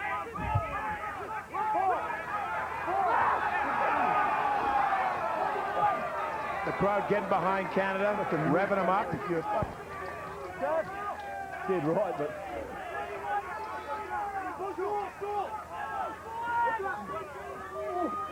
Better line out for Canada. Al Sharon wins that toss. Bob Ross. Oh, a little mix-up in the backs there. Witkowski and Cannon watched it go through them. That's okay. Let it go now. It's taken by Uruguay. They've won possession. Cafera. De Freitas finding some space. Rod Snow running back for the ball. Snow coming forward, coming out of trouble. Probably doesn't have a great foot, so he only knows one way to go. That's forward. This is better stuff from Canada. Aslan now looking for Girolamo. That's forward. And the ball is knocked on. Rod Snow bringing the ball out of the 22-meter line. He's a very mobile prop. Look at the intensity there. I mean, Rod Snow will just stare him down. Do you think Rod Snow afraid of any of these guys? I don't think so. From the Dogs of Newfoundland, Rod Snow, straight ahead, power, a leader on this team. Ball to Freddie Aslan. He's much too loose for the pass.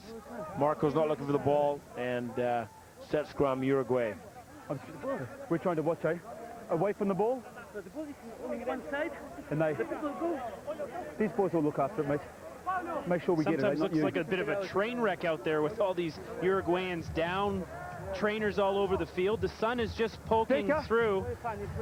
What are we doing? Gene Principe, though, is Kelvin, what are we doing? got the father of that man right there. Vernbaugh is standing by with him. Gene, take it away.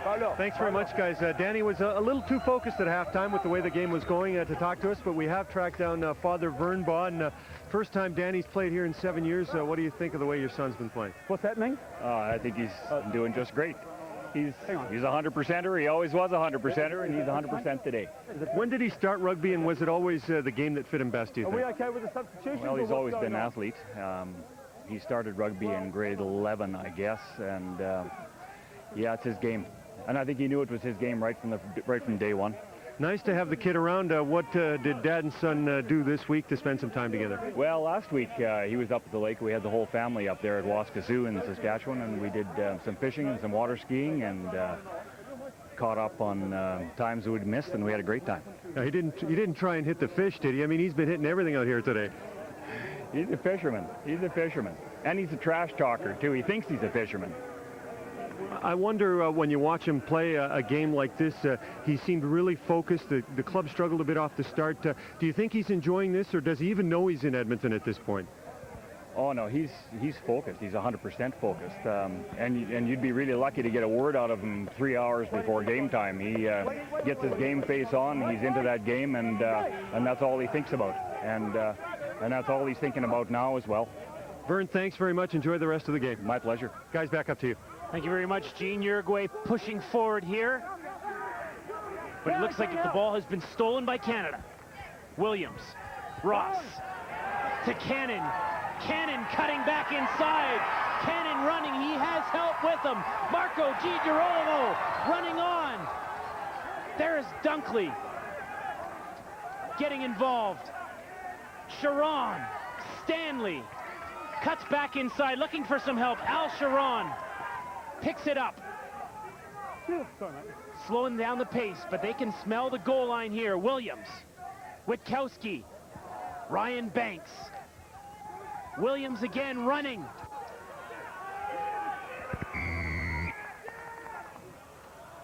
Canada so close to the goal line, but they're having trouble recycling the ball. Here comes Uruguay on the attack. Quick tap. Canada must reorganize and organize their defense. Brignoni now with the ball, and he's going to be pushed out of bounds. No, he's not. It's kept in. Nicely done there by Uruguay. Okay, now this may be a card. Uruguay's already received the card, and by the Uruguayan player staying down, he draws attention to the fact. So we may see a Canadian player leaving. Just be very, very careful. The game's on an edge now, okay? Both forward packs are getting pretty heated. No card. A shoulder charge. We're going to have retaliation, or you're going to have a silly card. Yeah. All right? Keep your discipline. Let's take a look at the replay, Gary. Referee Steve Walsh just saying to settle down a little bit. Okay, Freddie Asen riding the back row guy out of bounds. He just can't quite get him out of bounds. He flips the ball back inside. Danny Baugh gets him, and Rod Snow comes over, and again, it's not using his arms in the tackle. That's a penalty. He just exits. Marcelo Gutierrez, who, by the way, plays for the club Old Christians, which, if any of you movie buffs out there know a little something from the movie Alive, it was based on a story of a rugby team that crashed in the Andes and had to eat some of their own to stay alive. Well, Old Christians is that club, and that's the club that Marcel plays for. And that's nice to hear, where Canada's leaving for Uruguay and Chile right after the Calgary game, and we'll be thinking of that when we fly over the Andes. Thank you for that, Greg. That won't be the movie they'll be showing on flight, I'm sure. Now, Philip Murphy's going to enter this game, and probably for Danny Baugh. We'll have to take a look and see who comes up. That's Philip Murphy. He's an impact player, and he's a very, very good offensive player. And he's being challenged by David Clark to get his work rate up high and really add to the Canadian attack. So I'm sure Philip will do it. Line out for Uruguay as they try and get some more points, get back into this ball game. Sloppy play, still possession. Cafera now to number 21, the substitution, Menchaca, and he drops it through for 3 points. I got it. And would you look at this? We just saw a drop goal, and there's a wedding to celebrate it. Okay, getting back to rugby now. Drop kick by the replacement, Mencheka. He was the starting fullback, and he dropped a kick against us in Hamilton as well, and it's right through the middle. That brings the score to 29-16, so that really puts them in striking range. Canada needs to get back on track, and they need to finish when they get inside the 22 instead of being called for holding onto the ball. Yes, the honeymoon is over, so to speak, for Canada here in the second half. They have to push forward, get back to business on the restart. The ball is dropped by Ibarra, picked up there by Teal. He flips it to James. Canada answered right back before. Can they do it again? Cannon with not a lot of options, but look at that pass. Finds Witkowski. Touch pass by Bob Ross. Didn't even hold on to the ball. Freddie Aslan in a little bit of a bother there, but he finds the big man Al Sharon. Goes to ground, settles down. They're going to try the blind side here. Morgan Williams with the kick, taken by De Freitas. Running away. There's another substitute, Conti. Adam Van Staveren's on the field for Canada as well as number 12, Philip Murphy. Adam Van Staveren. I think Canada should take the 3 points here because they've Uruguay's crept back into the game here at 29-16. And I think the 3 points to keep things calm, and then I think they can open it up and score some tries. But they're bringing in Bob Ross, and if he goes 1 for 1, he'll be 100%, the same as Gareth Rees. Definitely within Bobby Ross's range. Is it hard, Gary, when you haven't been in the game, you come in this situation and you have to put the ball through the uprights? Well, most people I would say yes, but as we said, Bobby has 46 caps. Bob Ross is the longest serving member next to El Sharon here. So for him, I don't think it's any big deal.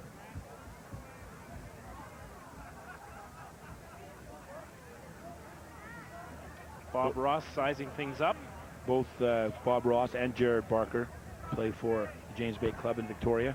Bob Ross, 355 points for Canada. If he makes it, it'll be 358.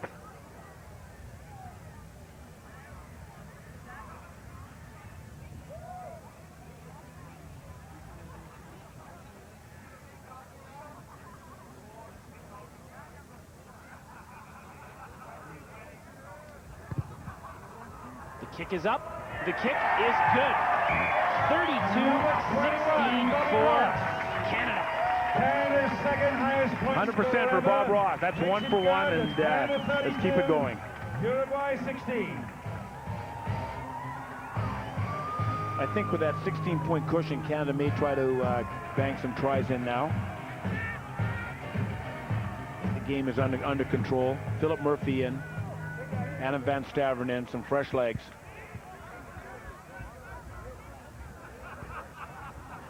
Ross taking that ball and booting it up into touch. Nice crowd on hand here at Ellerslie Park.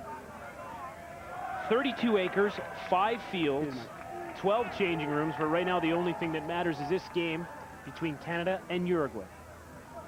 Yeah, it's my fault. It's me, I was in the way. Canada only managed to score 3 points while the Uruguayan player was in the sin bin. While Uruguay had 3 itself. This is the kind of game that Uruguay wants to play, the driving maul. And El Sharon will try to put that player on the ground, which he did do. And now Canada plays straight line defense. Off they come to Freitas, looking out wide. Knocked on by number 21, Mencheka. Yeah, they're not dangerous in the backs. They can't put 3 or 4 passes together without making a mistake. Canada has some pressure on them, but not a lot. Where they're dangerous is in the forward pack, and once they get inside the 22. Hard luck, mate. Yep. Not only does he make calls, he also gives a little commentary along the way. A little humor from the referee, right? Was it really hard luck? I don't think so. There's a penalty again. And Morgan took the penalty quickly in behind the scrum where he should take it. And John Cannon's through. John Cannon pushing forward. Had to go back overseas to Rotherham for a little bit. got a bit of treatment, did some training, some publicity. He's back here helping Canada, working real well. Al Sharon now with a man out wide him, doesn't see him, back inside to Cannon. Here's Philip Murphy with numbers, had it Van Staveren, but looks for Morgan Williams, who goes under the post to put it down for Canada. What a lovely try. Morgan Williams, gone from France to England. And it's been a long time since Morgan Williams has scored. We remember him from the last World Cup, a star of the Canadian team, the tap-and-go man, and he'll be extremely happy. And again, the impact player, Philip Murphy, came in. He made the break and made a wonderful pass.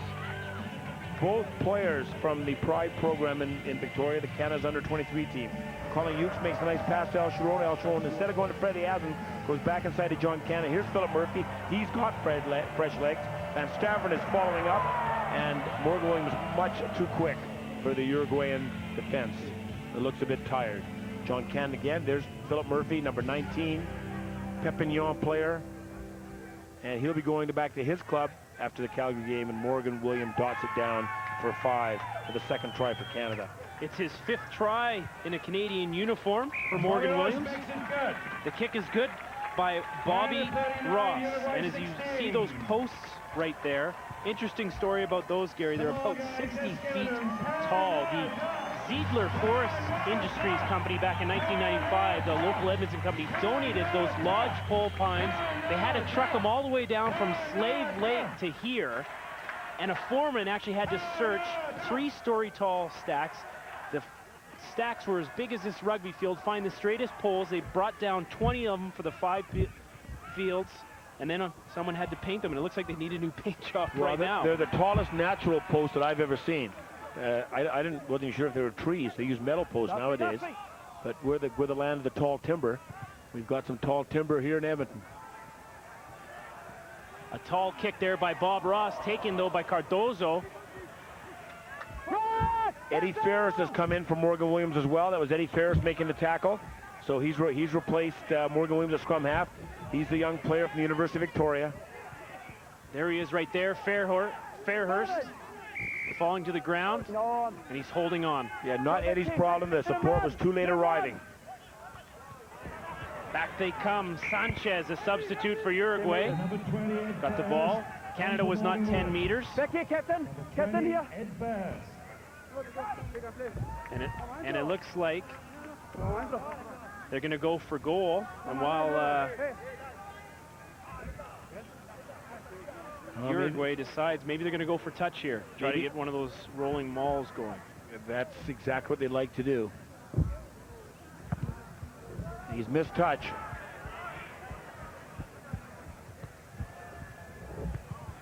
Taken by Fairhurst, a fair boot of his own. I was going to say Eddie Ferris is quite a kicker himself. So you've got Jared Barker, number 1, and then Bobby Ross, number 2, and if the third goal kicker had to be, it'd be Eddie Ferris. And you saw that he could punt the ball 60 meters with no problem. And fine touch. Adam Van Staveren right here in the Bayside Rugby Club in British Columbia. Another impact player. Had a great game in Markham, came on as a substitute and started hitting everything that moved right away, and I think that's what David Clark likes about him, his intensity and the fact that he can really pound people. Another guy who can pound people is Ryan Banks. He is off right now, and he's standing by with our Gene Principe. Thanks, Craig. Canada's starting to make some changes. Ryan Banks now on the sidelines. You got a pretty comfortable lead, but did it take you longer than you expected to wear down the Uruguayans? Yeah, definitely. I think that we knew going into that was going to be their strength. They're a big physical side, and that in order for us to sort of play the game style that we wanted to play, we needed to wear them down up front and spread the ball wide and make sure that they were starting to run out of gas, so that once we did get on the outside, we could get around them, and it's starting to pay off now. How does this game stack up from a physical standpoint to the first two versus the U.S.? I think these guys were definitely better prepared, probably mentally for us. I think the USA kind of collapsed a little bit once we got in behind them, but these guys haven't quit. They're still coming at us. There's lots of blood and stitches out there, and it's a credit to the Uruguayans. They've put in a hard fight today. But this is a club, despite the effort you just talked about, that you were planning or expecting to beat. Definitely expecting. I think it would be nothing short of a disappointment if we didn't finish in America #1. It'd be a letdown to our fans and especially a letdown to ourselves. Well said, Ryan. Thanks very much. Good luck next weekend in Calgary. Great. Thanks a lot. Thank you, guys. Thank you very much. Canada continues to play quickly. There's Philip Murphy. Pass is intercepted by Cafera. And it looks like he stopped on the touchline and is out of bounds. And as we know in rugby, the touchline is out. You put your foot on, that's out of bounds. Marco Di Girolamo, Philip Murphy again. Still lots of gas for Philip. He's a fresh player. Turns the ball back inside. Number 9 steps out of bounds before he throws it back inside, and it's intercepted by Eddie Ferris anyway. Sharon flips it out to Ross. Cannon out to Stanley. Di Girolamo taking the ball and running forward. Knocked on there by John Cannon. It'll be scrummaged down for Uruguay. Hey, you go away. He stepped over it. It's all right.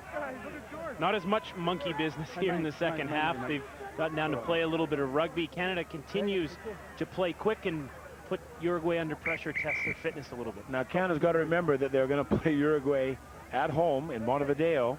And so you want to keep things fairly cool here. You don't want any grudges lingering over the next 2 weeks. Really, with Uruguay, the big game for them is when they play the United States in San Francisco. I don't think they ever thought that they could come up here. I mean, everything's possible to come up here and beat Canada in Canada. So they're hoping to keep the score close and then get a win over the United States. And so everything according to their plan, except keeping the score close, has come to fruition. So they'll have a big go at the United States next week in San Francisco. August the 15th, that match is. The return leg of this series is August 31st. And whenever you go down to South America, you're not sure what you're going to get, so you want to take care of business on your home park. Right. The only thing we know for sure is we know what referees we're going to get, and we're still getting world-class referees.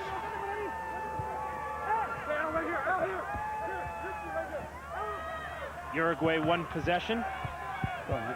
Ball is booted into touch. How do you know? How do you know? You're in it.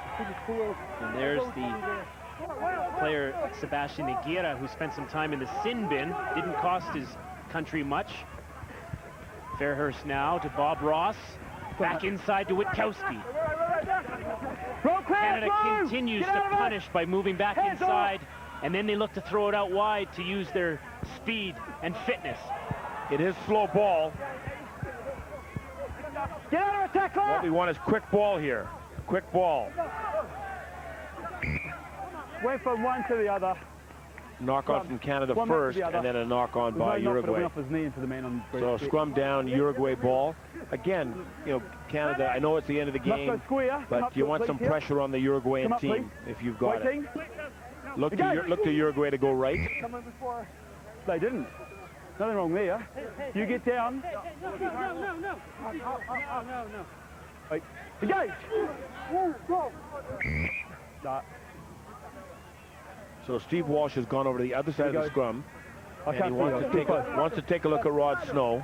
Rod Snow loves to scrummage. No, waiting, gentlemen, waiting. Hey, I'm not going to set it. You go away. I'm not going to set it until you come up. Now, close up the mark. That's the Welsh front row again. We got Newport, Swansea, and Bridgend forward for me, please. Going down for Canada.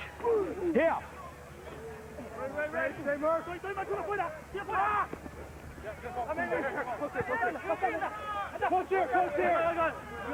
Uruguay controlling it.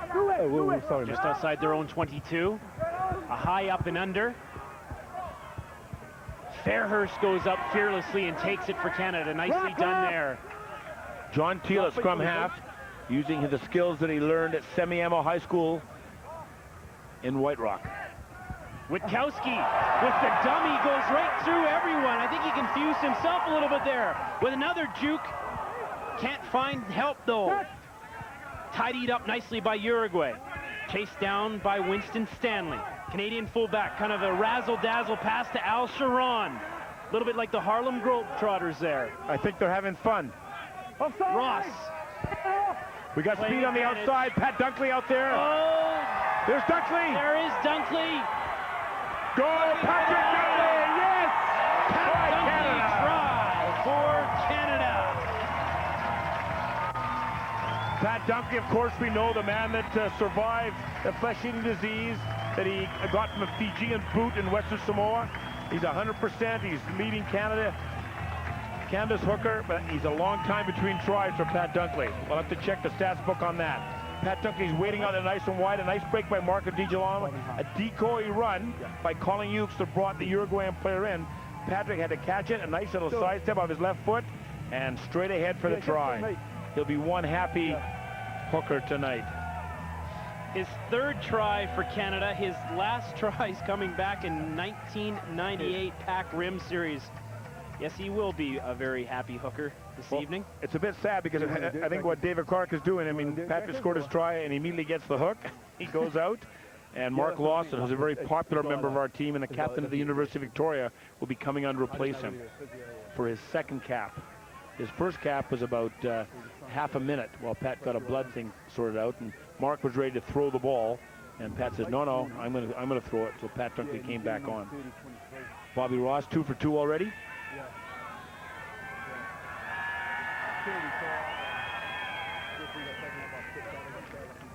Ross looking to give Canada a 46-16 lead.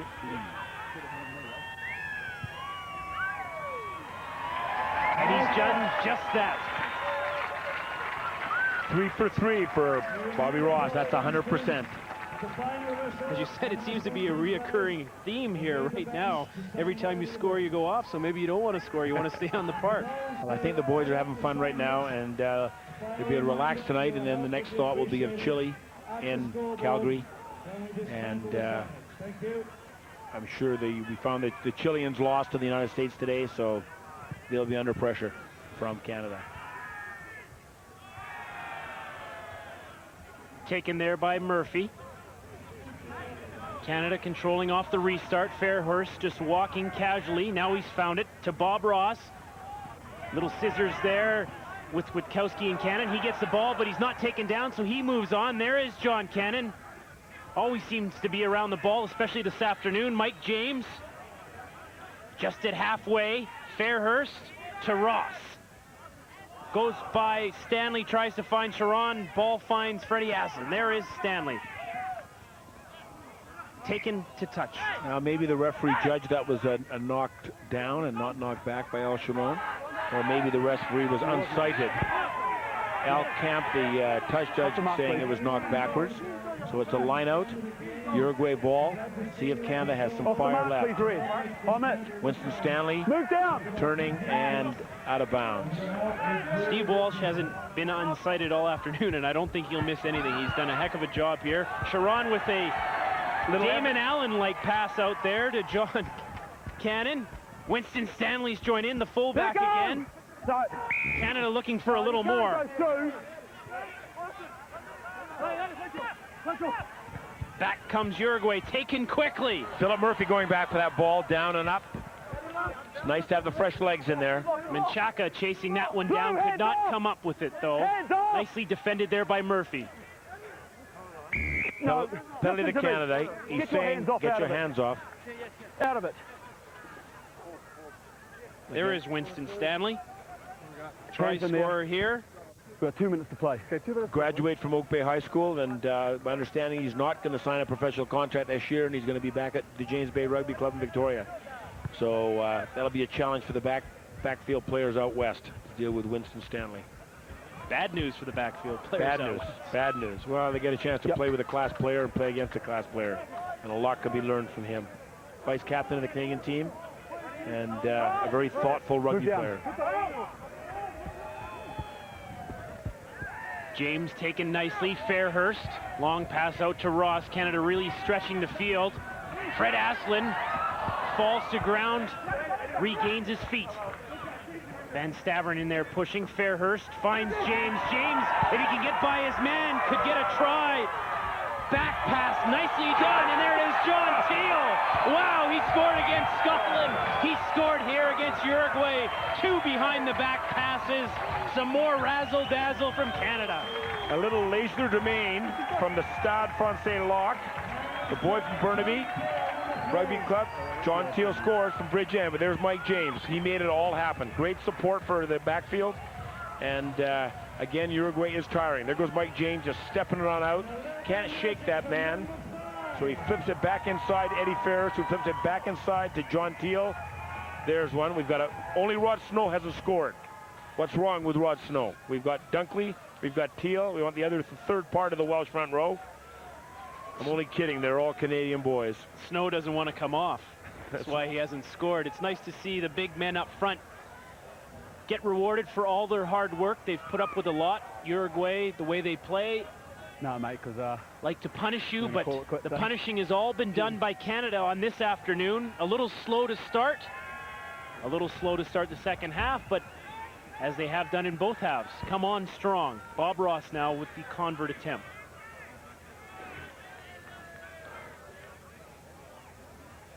Yeah. This is a little tougher kick for a right-footed kicker.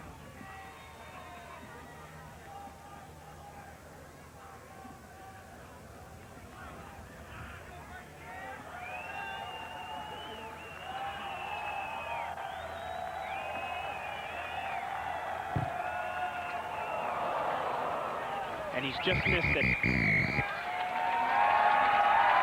But a good game all around for Canada. They win it. 51-16 is your final. Lots more to come, though, from Edmonton, so please do not go anywhere.